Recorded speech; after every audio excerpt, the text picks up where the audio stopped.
Hello friends, welcome to Archana's delicious recipes. நம்ம வீடியோவில் இன்றைக்கி என்ன பார்க்க போகிறோன்னா, கோபி மஞ்சூரியன் எப்படி செய்யலான்றதை பார்க்கலாம்.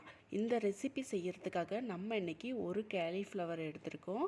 அந்த கேலிஃப்ளவரை பார்த்திங்கன்னா இந்த மாதிரி சின்ன சின்னதாக கட் பண்ணி எடுத்துக்கலாம். இப்போ நம்ம இதை சுடுதண்ணியில் போட்டு எடுக்கணும். அதுக்கு இப்போது ஒரு கடாயில் சுடுதண்ணியை நல்லா கொதிக்க வச்சு எடுத்துக்கலாம். அந்த சுடுதண்ணியில் நம்ம கட் பண்ணி வச்சுருந்த கேலிஃப்ளவர் எல்லாத்தையுமே இது போல் போட்டுக்கலாம். போட்டதுக்கப்புறம் ஒரு 20 செகண்டுக்கு விட்டாவே போதும். இதில் இருக்கிற புழுகு, பூச்சி இதெல்லாம் இருந்துச்சுன்னா செத்து போயிடும். அதுக்கப்புறம் நம்ம சுடுதண்ணியிலிருந்து இந்த கேலிஃப்ளவர் எல்லாத்தையுமே தண்ணியை வடிகட்டிட்டு இது போல் எடுத்து ஒரு பாத்திரத்தில் வச்சுக்கலாம். இப்போ நம்ம கேலிஃப்ளவர் சில்லி செஞ்சதுக்கப்புறம் தான் கோபி மஞ்சூரியன் செய்ய முடியும். கேலிஃப்ளவர் சில்லி செய்கிறதுக்காக ஃபஸ்ட்டு இது போல் ஒரு பவுல் எடுத்துக்கலாம். அந்த பவுலில் 2 டேபிள் ஸ்பூன் அளவு அரிசி மாவு சேர்த்துக்கலாம். கூடவே 2 டேபிள் ஸ்பூன் அளவு கார்ன்ஃப்ளவர் பவுடர் சேர்த்துக்கலாம்.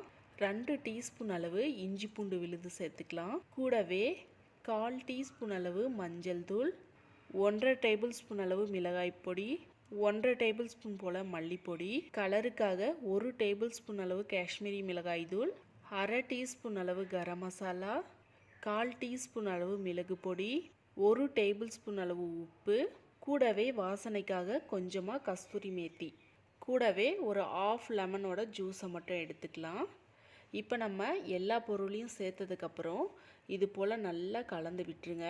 அதாவது ஒன்றோட ஒன்று எல்லாம் மிக்ஸ் ஆகி வரணும்.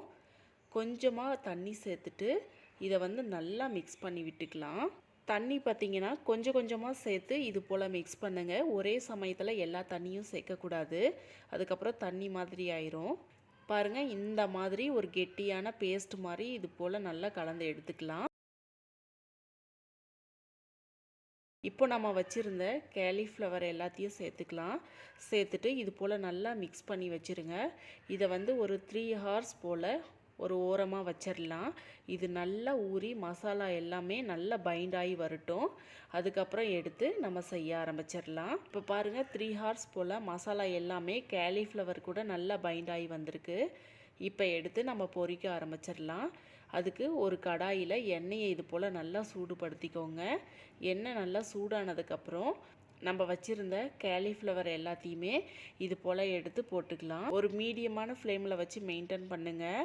ஹை ஃப்ளேமில் வச்சிங்கனாலும் டக்குன்னு இது கரிஞ்சு போயிடும். அதனால் ஒரு மீடியமான ஃப்ளேம்லேயே வச்சு மெயின்டைன் பண்ணுங்கள். இப்போ பாருங்கள், நம்மளோட கேலிஃப்ளவர் எல்லாமே நல்லா வெந்து வந்துருச்சு. இதை ஒரு பிளேட்டுக்கு மாற்றிடலாம்.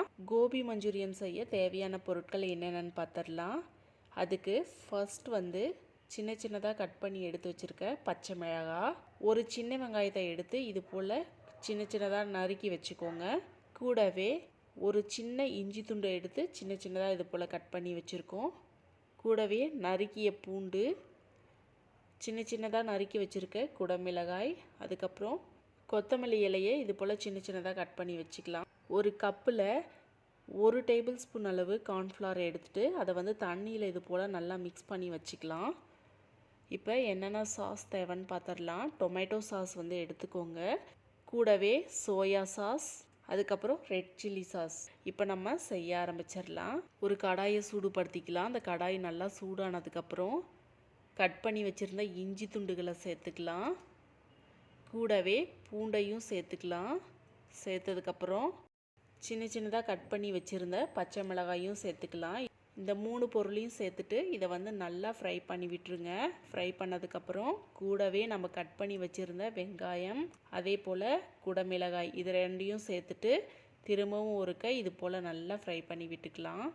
அதாவது நம்ம சேர்த்துருந்த எல்லா பொருளும் எண்ணெயிலே நல்லா ஃப்ரை ஆகி வந்துடணும். நல்லா ஃப்ரை ஆனதுக்கப்புறம் நம்ம எடுத்து வச்சுருந்த சோயா சாஸ் சேர்த்துக்கலாம்.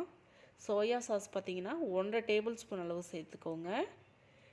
கூடவே red chilli sauce 1 table spoon அளவு சேர்த்துக்கலாம். கூடவே டொமேட்டோ சாஸ் ஒரு 2 டேபிள் ஸ்பூன் அளவு நம்ம சேர்த்துக்கலாம். சேர்த்ததுக்கப்புறம் எல்லாத்தையும் இது போல் நல்லா மிக்ஸ் பண்ணி விட்டுருங்க.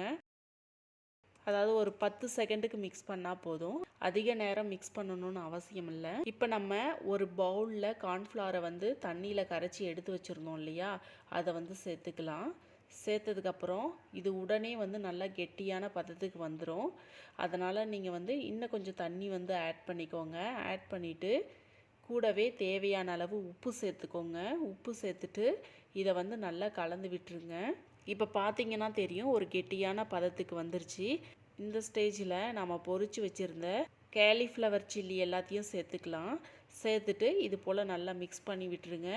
கூடவே நம்ம நறுக்கி வச்சுருந்த கொத்தமல்லி இலையை இது போல் தூவி விட்டுடலாம். அவ்வளோதான், நம்மளோட கோபி மஞ்சூரியன் வந்து ரொம்பவே சூப்பராக அட்டகாசமாக ரெடி ஆயிருச்சு. பார்க்கவே ரொம்ப சூப்பராக இருக்குது. டேஸ்ட்டும் ரொம்பவே நல்லா இருந்துச்சு.